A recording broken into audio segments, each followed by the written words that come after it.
Hey everyone, this is Uncle Devin, the children's drumcussionist, and welcome again to We Nation Reads with UMBC, a segment here right on We Nation Radio.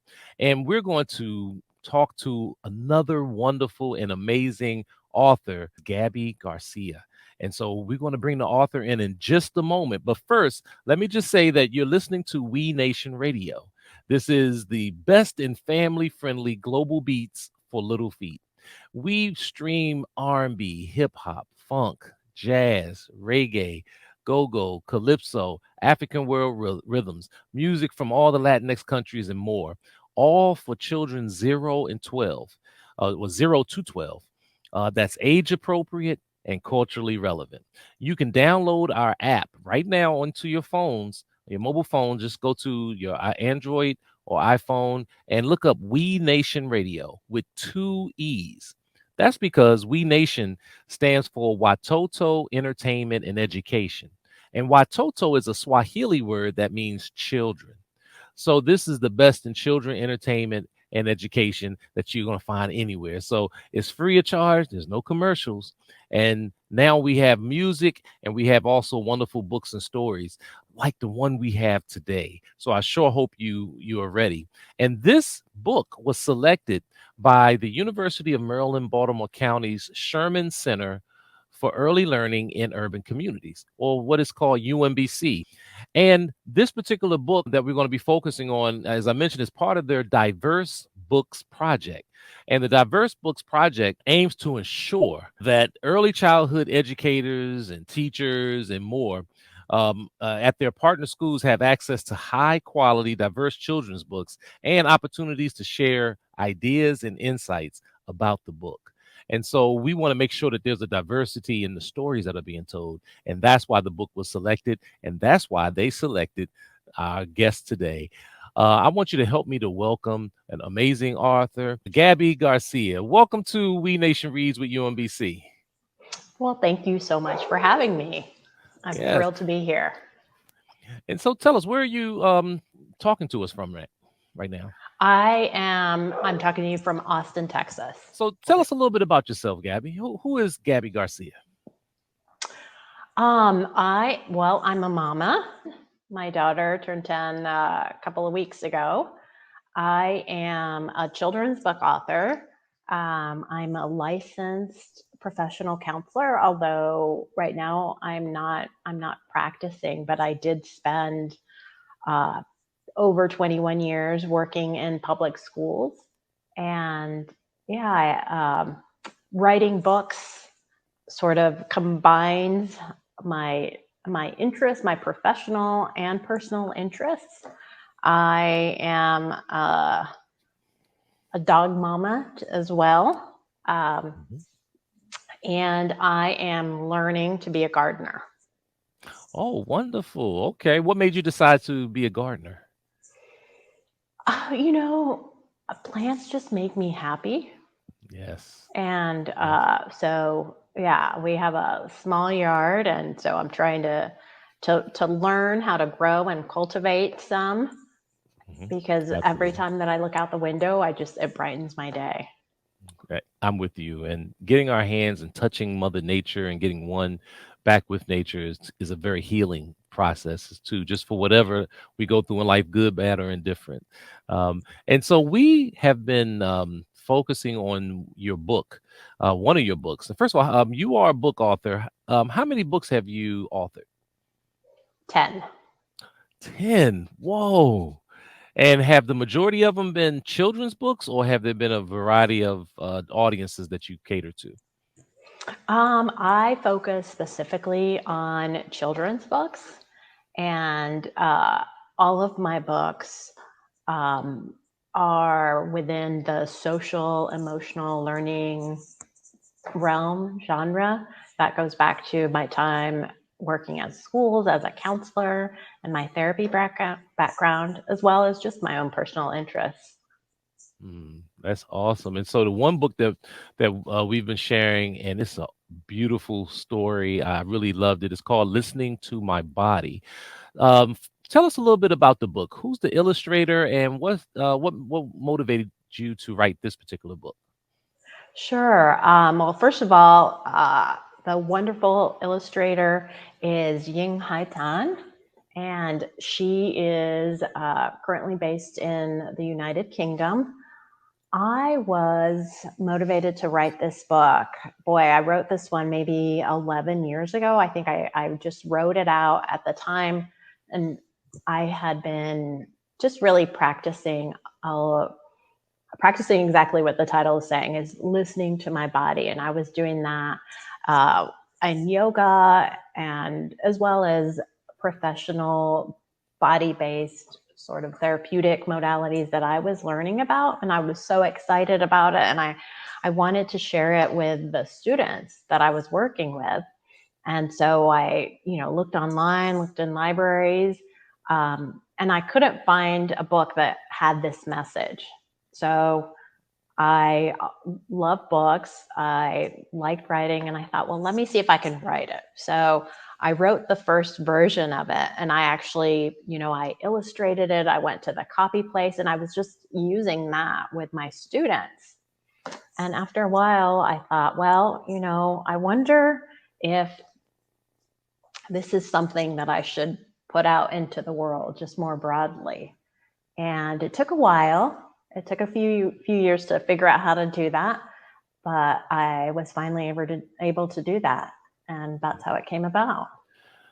I thought about the different meditational apps that I use on a regular basis when reading your book, because it really focuses and forces us to pay attention to ourselves. Mhm. And what I love about the book is that it really helped children walk through and appreciate and recognize everyday senses that they have, Mhm. on many different levels. Can you give us an example of, in the book, one of the, the emotions that children might experience in a given day or a given week? Sure. Well, one of the things that I wanted to do with this book is to help them make the connection between their emotions and the physical experiences, the sensations, right? Because I know that, um, and certainly at the time when I first wrote it, I know that we spend a lot of time talking to kids about their feelings. We give them uh, emotional vocabulary so that they can talk about, are they feeling angry? Are they feeling worried? Are they feeling frustrated? So that they're able to recognize what they're feeling. But we didn't have the same sort of vocabulary for the physical experiences that accompany them. So, for example, if a child is feeling anxious or worried, they might feel a tightness in their belly, right? Or an upset stomach. When somebody is feeling sad, they might notice a lump in their throat, that keeps them from speaking. It's that sadness. When we're excited, our heart might be pounding, and we might notice our muscles getting tighter or feeling stronger. So those are just a few examples.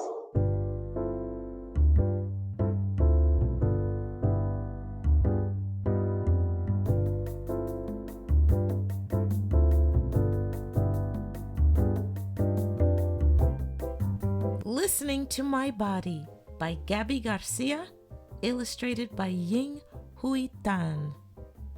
This is Miss Roby. Let me tell you the story about how to listen to your body. My body is my friend. It tells me lots of things. I yawn when I'm tired. My stomach growls to let me know I'm hungry. And sometimes I get goosebumps when I'm cold. This happens on its own without me doing anything. I may not even notice that it's happening, but I can start paying attention to my body. And so can you. Let's practice. Look closely at the palm of your hand. Trace the lines of your palm softly with your finger. When you finish, switch hands. How did that feel?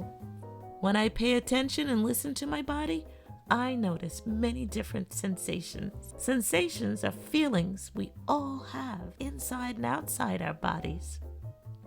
Cold, sweaty, strong, and breathless are examples of some sensations. Have you ever felt those before? Let's practice. Rub your hands together quickly for 30 seconds. You should notice some tingling, some heat, sweat. Oh, anything else?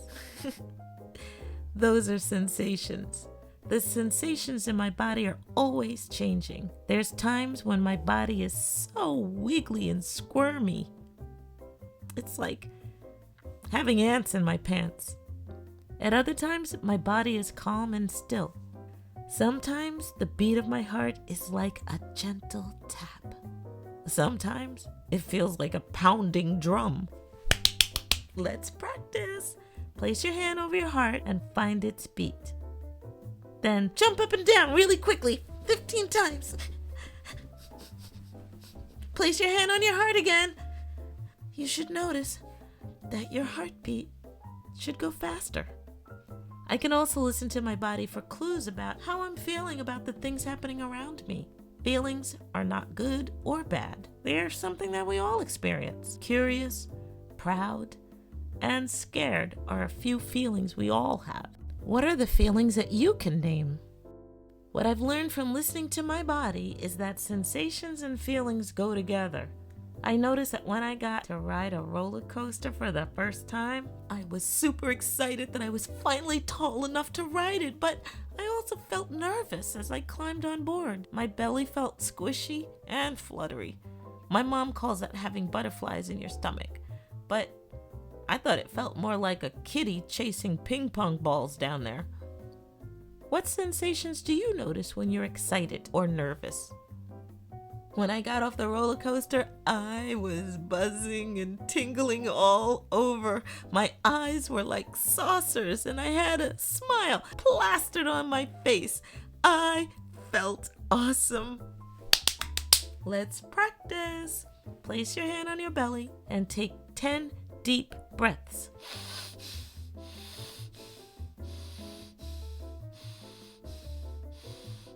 Notice as your belly moves in and out with each breath.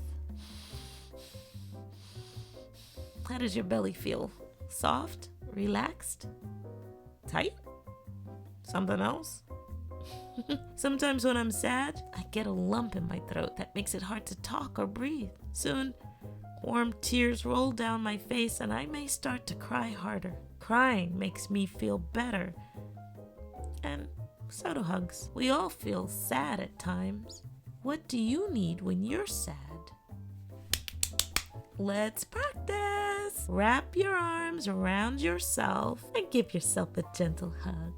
Move your hands up and down. Yeah, up and down your arms. Squeeze a little bit. Find what's best for you. My mom once reminded me that sensations and feelings are like waves in the ocean. Some come crashing in, while others roll in gently, and they come and they go, come and they go. We can't stop the waves from coming, but we can pay attention to them so they don't knock us over. Sometimes my skin gets burning hot and my jaw and fist feel hard as rocks. That happened to my body the last time I got really angry at my sister. She destroyed the puzzle I was working on all afternoon. I stomped my feet and I slammed the door. I really wanted to kick it, but then I remembered to take deep breaths and blow out through my lips like a horse. It didn't take long for my jaw and my hands to relax, and for my skin to cool down. The angry feeling and sensation faded away. Blowing horse lips makes me feel a little silly and it tickled. I decided to put the puzzle on the table so my sister couldn't reach it. Let's practice. Close your mouth so that way your lips gently touch. Inhale through your nose and blow a strong puff of air through your mouth in the way that your lips flap like a horse. Try that a couple of times again.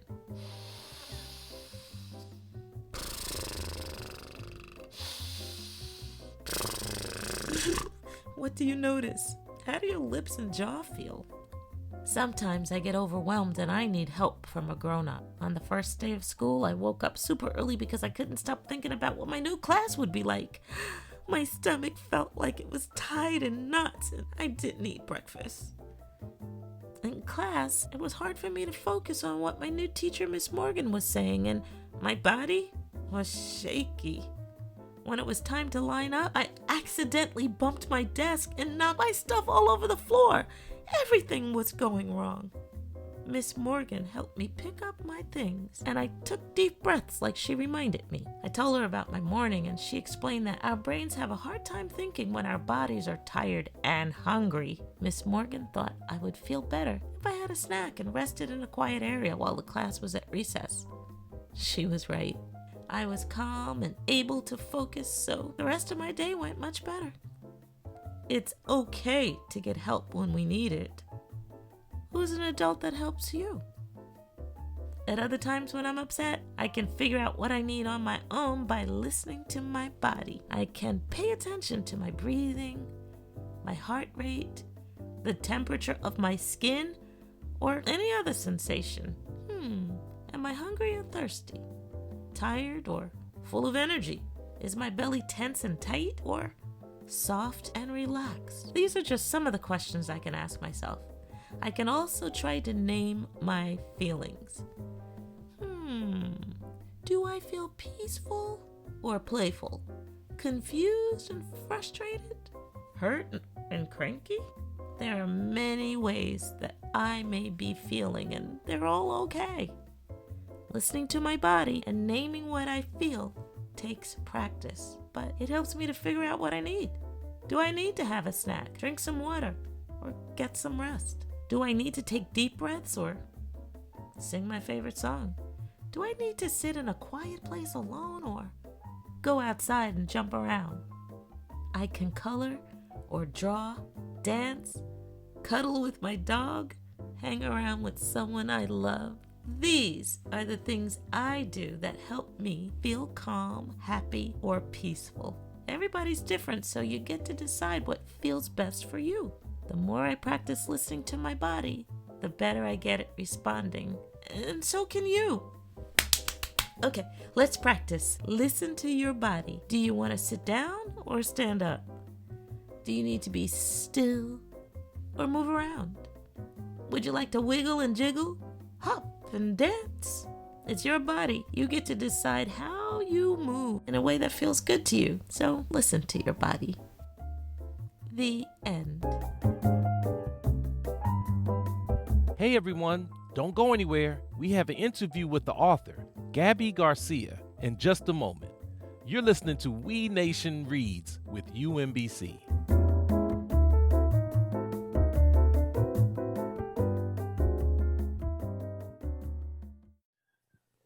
So I know that there's a lot of discussion in society right now about mental health. It seems like there may be some connection from what you're doing to the aspect of mental health. Have you discovered that, or has anyone said anything to you about that based on your book? Oh, I mean, most definitely there is a connection for sure.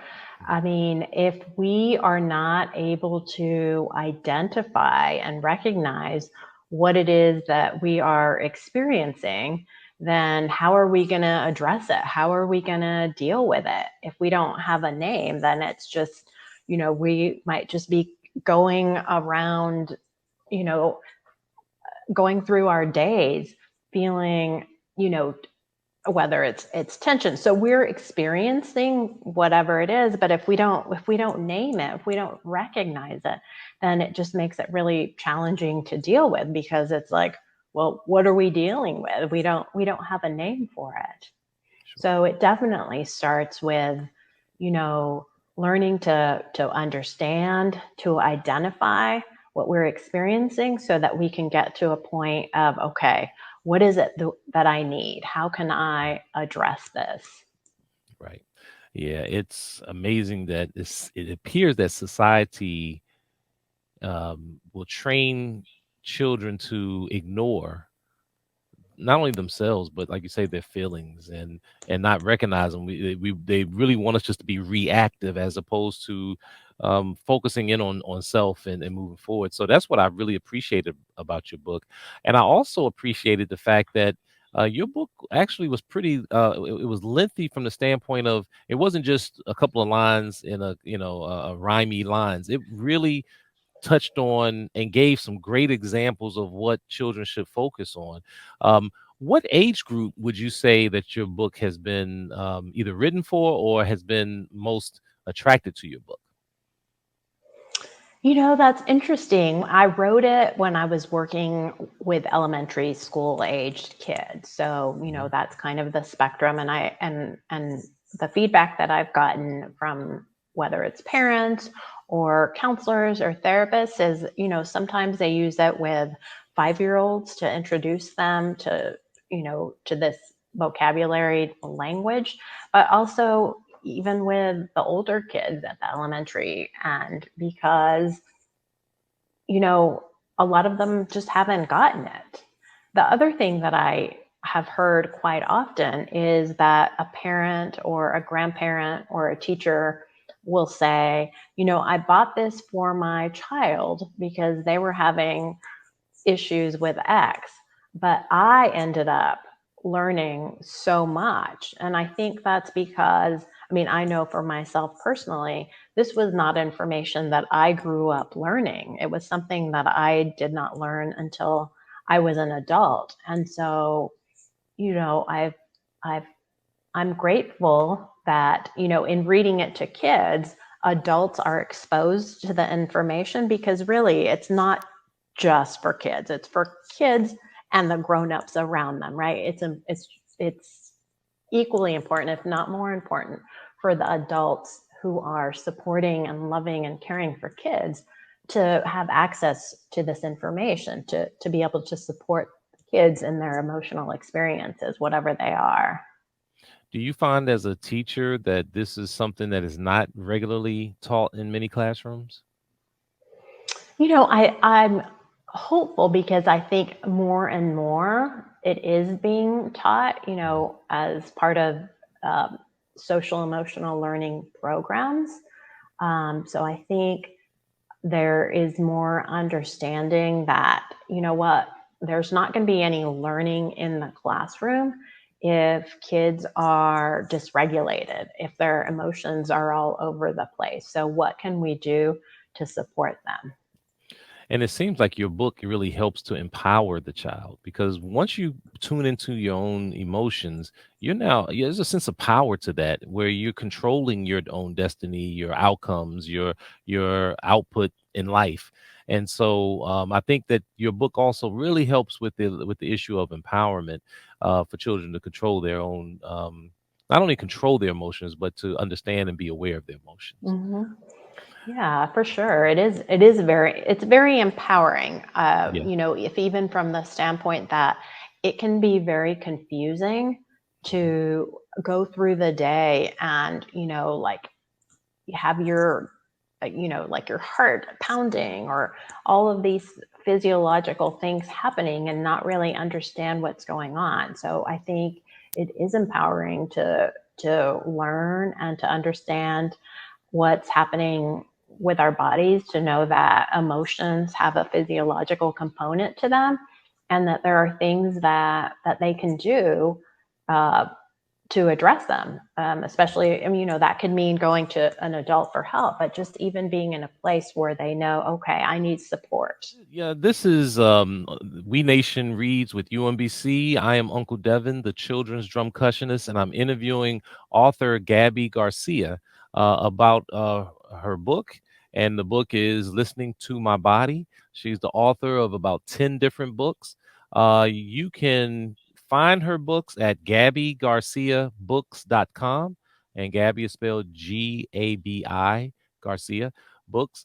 And we're honored that this book is a part of the UMBC's Diverse Books Project, where it's being actually used in certain Baltimore City public schools right now. So let me ask you something else. Outside of being a book author, what other hobbies do you have other than gardening? I I practice yoga. Yes. I like going on walks. I love to read. Okay. Yeah, cook.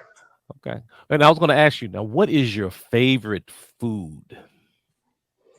No, we have this family discussion regularly. Like if we could only have one food, um, I I really like ceviche. That's one of my Ooh. go-tos, but also a good curry. Okay. Okay. If Oh. someone needed to reach out to you, is there an email address, or would you rather them go through your website? What's the best way for them to reach you? Sure. Well, I'm on social media on Instagram at Gabi Garcia Books, and via email, it's Gabi at GabiGarciaBooks.com.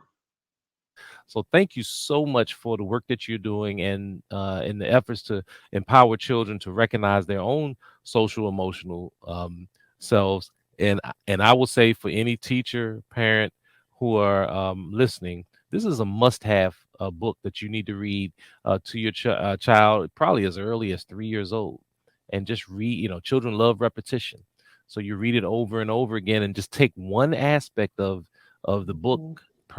each time you read, and then just expand on it and get them to understand what really is meant by all of this. So anyway, thank you so much, Gabby, for being a guest here on We Nation Reads with UMBC. We wish you much success, and if there's ever anything that we can do to help you, just feel free to let us know. Oh, well, thank you so much. I appreciate it. And that was the one and only Gabby Garcia here on We Nation Reads with UMBC. I want to thank everyone for tuning in. Again, my name is Uncle Devin, the children's drum cushionist, and this program is being sponsored by UMBC's Sherman Center for Early Learning in Urban Communities. And you can find out more about them at shermancenter.umbc.edu/diverse books project. And so I'm so glad to be here. Thank you so much for tuning in for another edition of We Nation Reads with UMBC. I'm Uncle Devin, the children's drum cushionist, and just remember, life is a drum, so beat it.